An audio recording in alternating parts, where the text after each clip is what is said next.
To fix WhatsApp keeps crashing, start by restarting your device, as this often resolves the issue. If the problem persists, try closing other apps running in the background, as they may be interfering with WhatsApp. Next, check for updates in the App Store, as an outdated version of WhatsApp may be causing the crashes.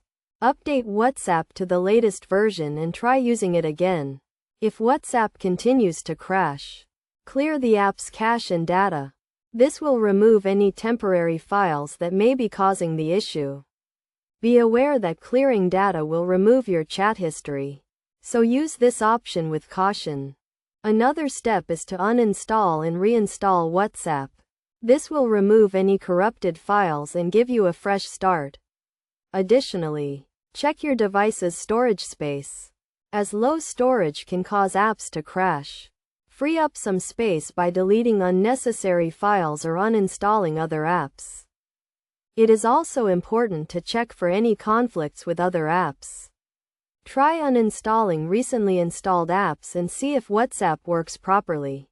If none of these steps work, consider resetting your device to its factory settings. This should be a last resort, as it will erase all of your data. By following these steps, you should be able to fix WhatsApp keeps crashing and get back to using the app without any issues. Remember to always keep your device and apps updated to prevent crashes and other problems.